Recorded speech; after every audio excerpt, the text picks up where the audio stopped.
Welcome to Your School Journey, where we dive into the topics that matter in education today.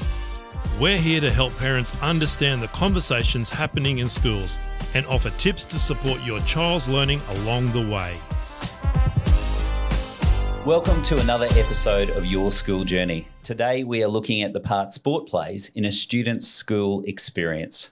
Today we're joined by Nick Collins, Director of Sport at Emmanuel College, and Lachie Purdie, an alumni of Emmanuel, who is currently studying exercise science at Griffith University. He's an under-20s gold medalist, decathlete, and coach.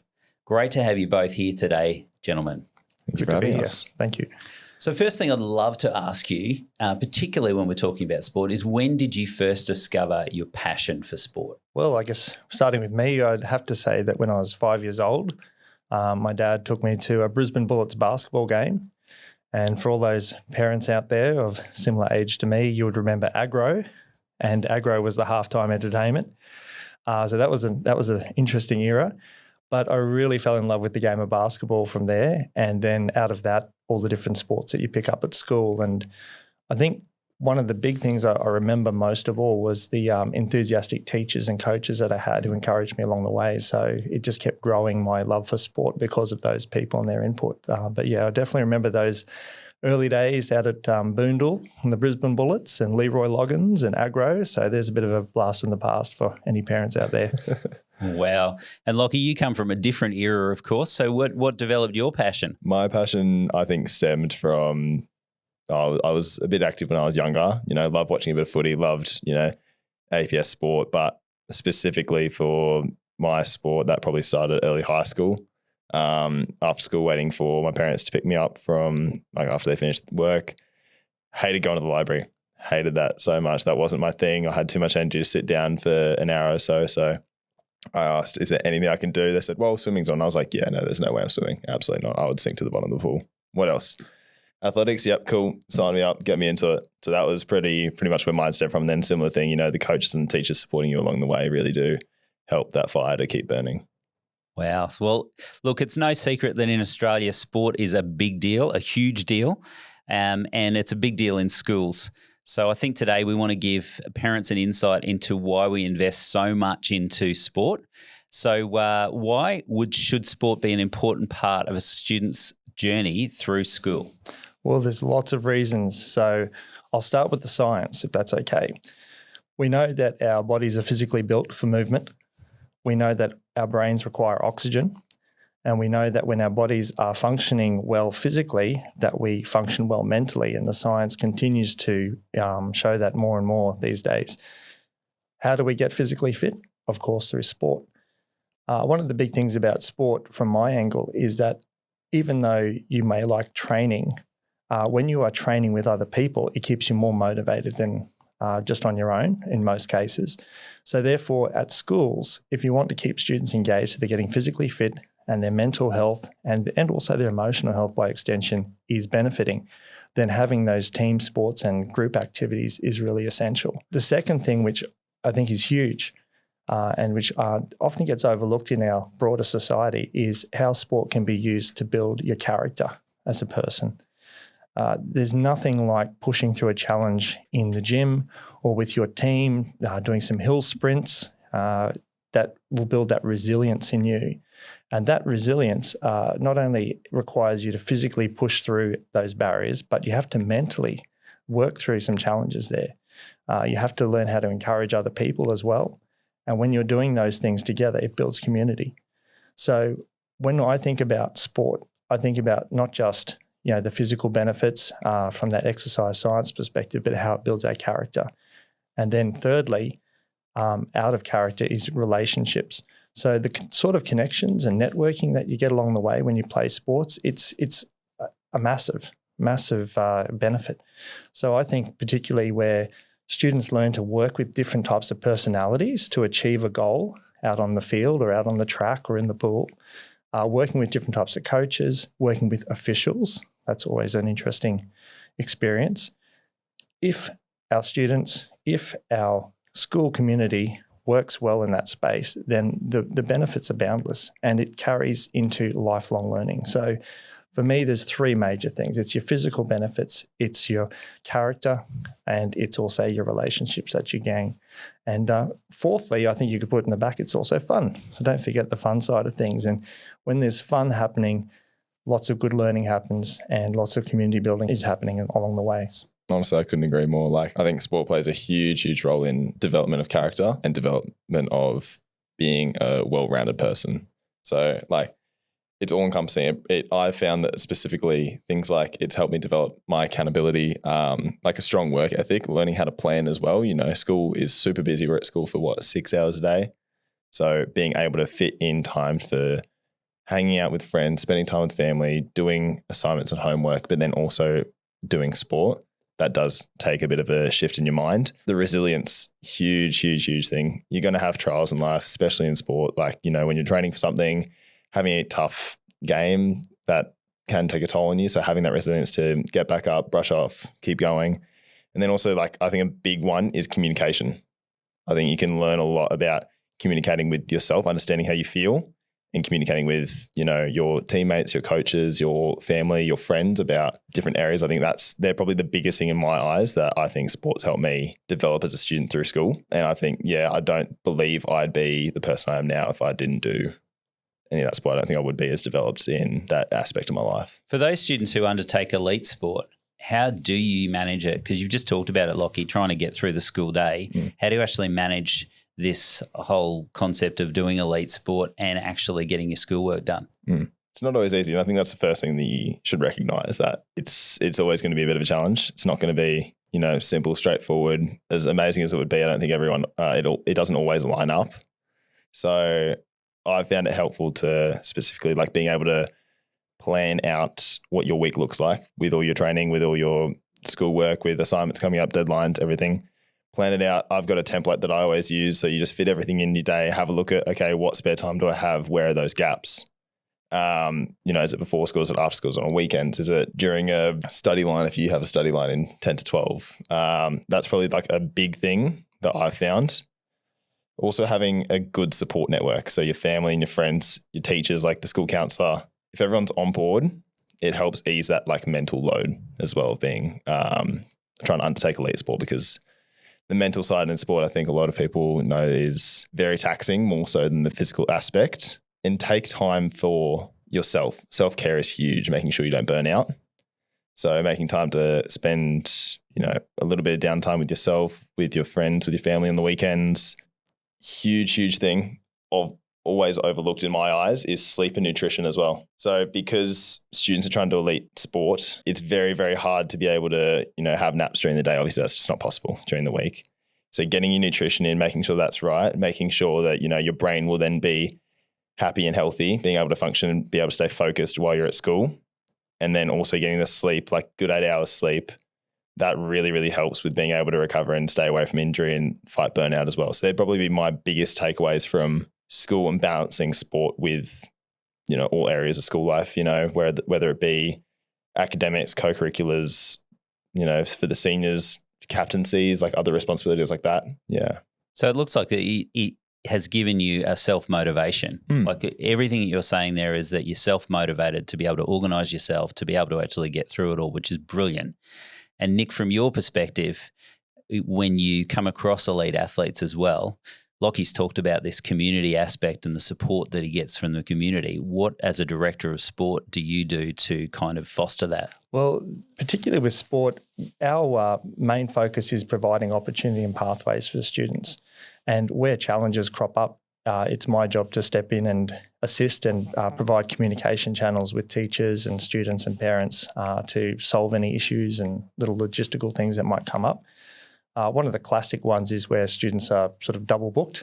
They might be required at one event and then this other sporting event, and they've got an exam, you know, happening around the same time. So it's important that we negotiate and find compromises there so that all those things can happen. And my perspective personally is that our students are student athletes, so they are students first. So it's really important that the academics are taken care of.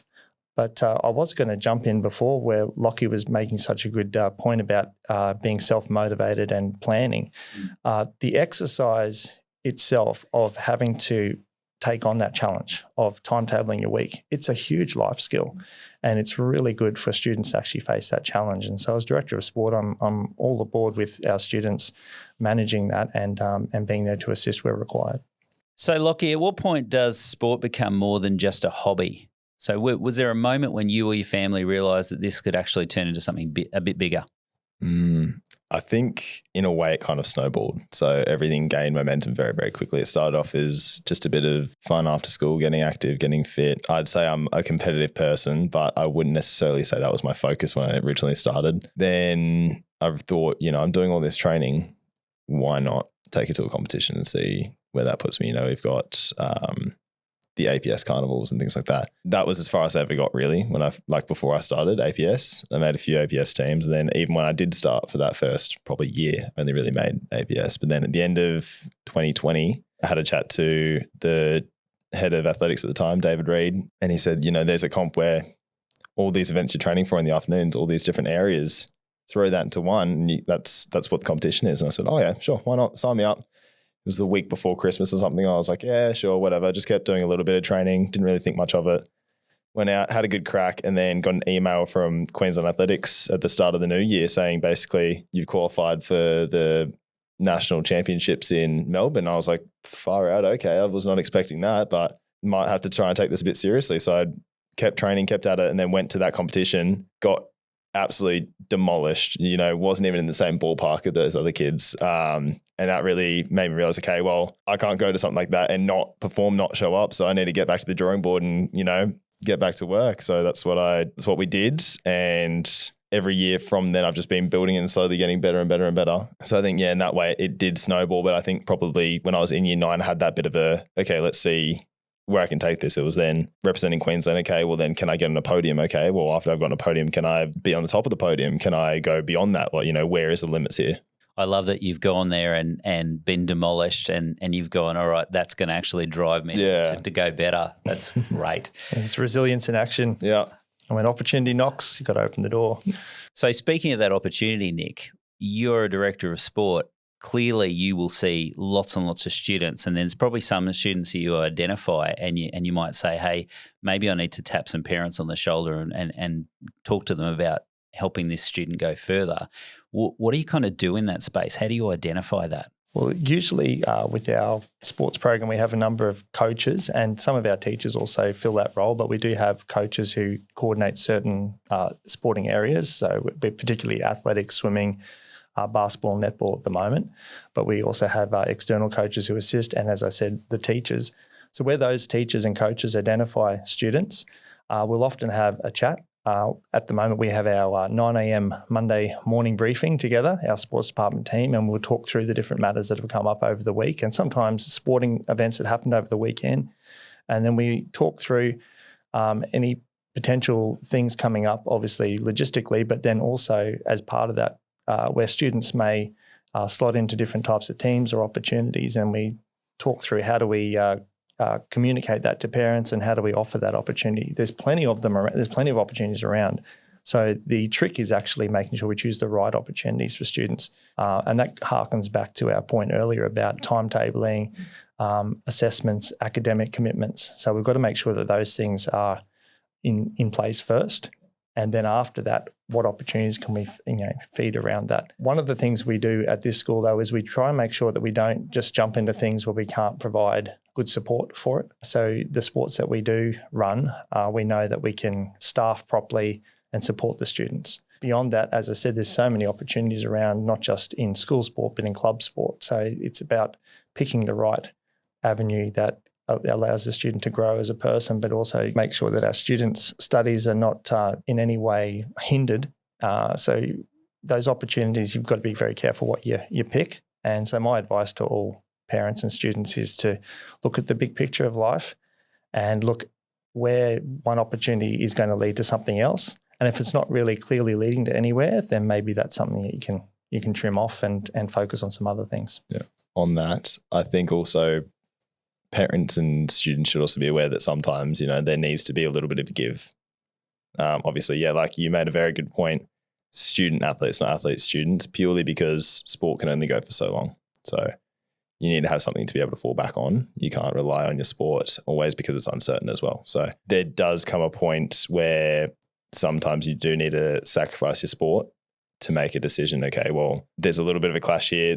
I can't quite fit everything in. Maybe I need to miss a training session here, or maybe I just need to rethink what is most important right now. So just look, on the topic of giving advice to parents, if parents have got a child that is in this situation where they are training and they're going to these competitions, do you have any further advice that you could give to them about how they might support their child through this journey of sport and sporting achievement? Well, I think the first thing is communication. The more people that are on the same page, the better. So communicating, obviously, with students' teachers, bring me on that conversation and anyone else from the sports department who might be particularly coaching that student, so that conversation, you've got many hands make light work. So many people contributing to how we can assist this student through that process. Because there are going to be obviously the logistical challenges, timeframes and things like that, but also to what Lachie alluded to earlier, rest. When you are training, preparing and trying to do your studies, you've got to try and find those rest periods. One initiative that we are actually also looking into is getting a sports nutritionist into the college to have a bit more of a chat and interaction with our students to talk around diet, because diet is huge for fueling not only your sporting performance, that's pretty obvious, but also fueling your mental energy and your focus through the day, and also trying to stay away from the dietary fads that you see on Instagram that are not healthy. So in the big picture of things, we want to prepare our students as best as possible. So communicating is really important. And then as we communicate, hopefully we're able to provide the tools and discussion points to not only assist our students, but assist our parents to help their student to do well. Biggest thing in my eyes that my family and I had to work through as well was being able to facilitate and encourage, but then also look at a big picture. Okay, what's most important? Is this impacting on you as a person? How can we make sure that you still stay Lachlan who does X, Y, Z, instead of becoming, you're an athlete, you're not Lachlan.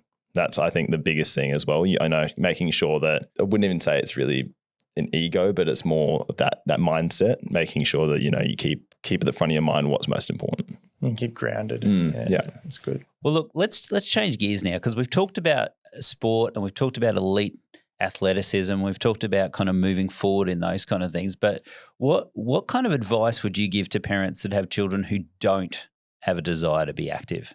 Well, this is an interesting one. As a teacher, as well as someone in a managing role as director of sport, I see both sides of it.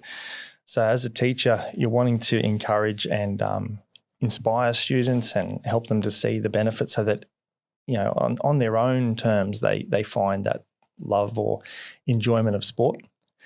As a director of sport, there's times where we've got to get everyone along to training, make sure that they're there, and we have to follow up things where people may not be wanting to participate.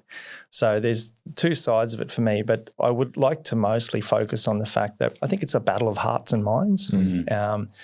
Your heart's got to be in it and your mind's got to see the actual benefit behind it. So for me as director of sport, I'm wanting students to see the benefits of sport, that it's relationships, that it's your physical health, and it's also your own personal character development, which carries through to life. And as we said earlier, it's fun. And it can be really fun. Of course, not everyone likes all sports, but if you can find that niche, that one thing that you really love and enjoy, then that's going to inspire you to go forward. So that's part of it. And I think also once you get the ball rolling, that's a bit of pardon the pun, once you get that ball rolling, it's surprising for those students who aren't super motivated, or even parents who aren't super motivated in sport. If you find that niche, you find that one activity you really enjoy, then the momentum that builds from that, and the relationships the reinforcing relationships that come out of that helps to get things going. But overcoming that initial inertia of maybe being reluctant or maybe having had some negative experiences in sport is a challenge. But I would really encourage people to look at it from a multifaceted point of view. It's not just about performance. It's about how you grow as a person, and it's also about maintaining a good fitness so that you have great quality of life and you have energy and you're able to feel strong and fit and alive. And that's a really important thing these days, when we're so often trapped by the screen and emails and bits and pieces like that. So, So, Lachie, it's probably fresh in your mind, being fairly recent as well, and you would have had a whole bunch of friends and people around you that were all sorts of walks of life. What kind of advice would you give to people to who they're just not into it? Yeah. Look, I think it's very obvious that sport isn't everyone's thing. Like, not everyone's going to love sport. Not everyone's going to gravitate to it. Not everyone's super competitive. But I don't think that should be a deterrent. I think what Emmanuel does really well is we have that APS sport where it's still fun because you're doing it with your friends. You're doing it with your grade. You're doing it, on a Friday afternoon instead of being in the classroom, End of a long week, last thing you want to do is be in a classroom for another 4 hours. So get outside, get active, get the vitamin D from the sun, get that serotonin boost, which is a huge, huge thing. Those feel-good hormones that get released when we do activities in sport. I think, Mr. Collins, you touched on a very, very good point about people being able to find a niche. It might not be sport, but it might still be an exercise or an activity of some kind that I think there's at least one thing that everyone can enjoy. And once you find that, I do wholeheartedly believe what you said, that, it does then, once you overcome that original inertia, it can provide a lot of benefits physically, mentally, to yourself, emotionally, even spiritually. There's a lot of things that just being active and being out can impact in the best ways possible. So, Nick, you mentioned earlier this whole idea of hearts and minds, and I think you're onto something there in terms of the way that people approach sport, because I think it's one of those things that it's like good medicine. It's something it's so good for you, but often, people have got bad habits. There's things going on in their world, and often we don't take the good medicine, and we need somebody to kind of champion the cause, inspire us, and get our hearts moving in the right direction for our own good. So I guess as we finish off today, for families listening, what are some simple tips or encouragement that you'd like to give young people to stay active, get involved in sport, and build those life skills that you've been talking about today? I think small steps are important. You don't have to try and conquer the world in one go. And Lachie's story was quite an interesting one as a good analogy, where he started off just making district teams and things like that, and then slowly built his way up to that state and national stage, and then hit a bunch of failures and things along, well, not failures, but challenges along the way. Yeah. Well, you did say demolished, so. Yeah. But Many setbacks. Those are great learning experiences, aren't they? And I think we shouldn't be afraid of failure. So small steps. So whatever you're doing, whether you're trying to get fit and strong and do push-ups, start small and gradually improve. Aim to improve or do something a little bit better the week ahead from previous week. So as you build up whatever you're looking to, whatever your goal is, stay steady, stay consistent. And that exercise in itself actually makes you a stronger person mentally as well as physically. And I think also you've got to get the right people around you. You want people who are an example, people who you look up to, and people who are going to encourage you, not drag you down. I think one of the great things about team sports is that you have teammates who rely on you. If people rely on you and need you to be there, that's a really big motivating factor to keep you going on those days where you're feeling tired or not feeling motivated. And I think when you are an individual athlete, that's a huge challenge to make sure that you surround yourself with good teammates and training partners. So whatever area or niche you're in, small steps, make sure you surround yourself with the right people. And that can also include, support people in terms of coaches and so on. Make sure you've got the right people who understand you and where you're at. But if you're starting from the very base level, try and improve each week just a little bit more. So if you can only do 3 push-ups this week, let's aim for 5 next week. And let's build that up to 7 or 8 the week after, and so on, just as an example. I want to jump on the back of what Mr. Collins had to say there, because I think biggest thing is just having a crack, not being afraid of that failure, because that's a part of life. We're going to fall short. And there's a saying that if you shoot for the moon and you miss, you'll land among the stars. And that's still a huge improvement from where you started. So being that optimist rather than being a pessimist, looking at how far you've come, and that know that it isn't, A, it's not linear, and B, you aren't going to see things instantly change overnight. You have to be realistic about that as well.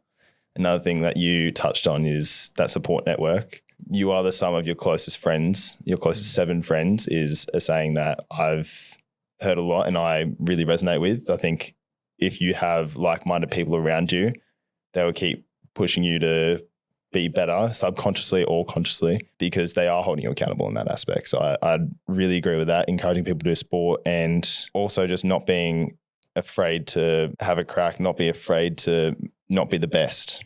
I think a lot of people are like, oh, I don't want to do it if I'm not going to instantly, be the best. But you have to start somewhere. Everyone has to start somewhere. So even if that means you try 50 million different activities or sports, just keep going until you find one that you really love and enjoy, whether it be functional training in the gym, whether it be, yoga, walking with your friends, going to do Pilates, sport, team sport, whatever it might be. Guys, I am thrilled to have spent this time with you just now. You have really done a deep dive into the why, the purpose behind school sport, and you've been an absolute inspiration to us here on Your School Journey. So thanks for joining us today. Appreciate it. Thank you very much for having us. Thank you.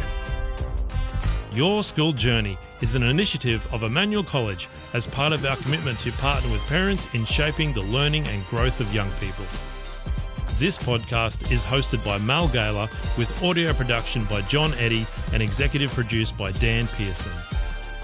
If you found this episode valuable, we'd love you to share it with other parents, subscribe for future episodes, and leave a review. You can also connect with us for more insights into education and to explore how Emmanuel College can support your child's learning journey.